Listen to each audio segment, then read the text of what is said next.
MG9 news ప్రభుత్వ సంస్థలను ప్రైవేటీకరణ ఆపాలి.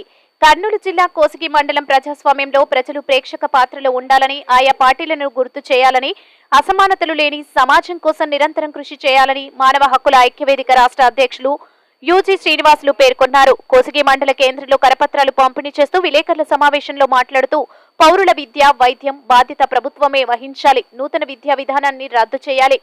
ఎన్నికల వేళ పార్టీల వాగ్దానాలతో వస్తున్న అభ్యర్థులను ఏమి అభివృద్ధి చేశారు అంటూ నిలదీయాలని అన్నారు.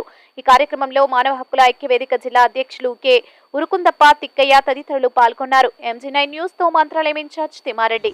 కేంద్ర ప్రభుత్వ వైఖరి పూర్తిగా ప్రజా వ్యతిరేకమైనటువంటి వైఖరిగా మేము భావిస్తూ ఉన్నాం.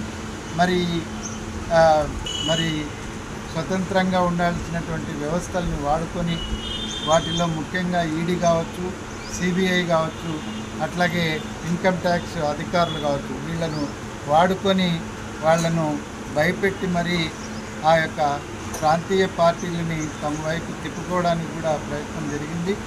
అందులో భాగంగానే మేధావులు అనేవాళ్ళు ఈరోజు ప్రజల తరఫున మాట్లాడుతున్నందుకు వాళ్ళను అర్బన్ నక్సలైట్లతో కూడా వాళ్ళ మీద ఉపా లాంటి చట్టం తీసుకురావడం, మొత్తం కూడా రాజ్యాంగాన్నే మార్చేస్తాము, మేము ఇందాక ఏవైతే చెప్పినామో వాళ్ళందరికీ మేము వ్యతిరేకమని చెప్పేసి బహిరంగంగానే మరి ముస్లింలను ఉద్దేశించి మరి ముఖ్యంగా హిందువుల పట్ల ఉద్దేశాలు రగిల్చే విధంగా ఒక బహిరంగ సభలోనే రాజస్థాన్లో వ్యాఖ్యలు చేయడాన్ని మేము తీవ్రంగా వ్యతిరేకిస్తున్నాం. ఈ విషయానికి వస్తే జగన్ గారు మరి ఈ పథకాల పేరుతో తాత్కాలికమైనటువంటి ప్రయోజనాలని చేకూర్చే పనులు చేశాడే కానీ దీర్ఘకాలికమైనటువంటి కార్యక్రమాలు ఏమీ చేయలేదు.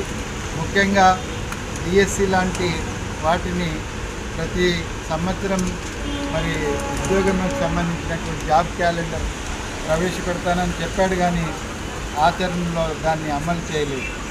అదేవిధంగా మరి ఓపీఎస్, జీపీఎస్ అని చెప్పేసి వివాదం మనం చూసాము. ఉద్యోగులకు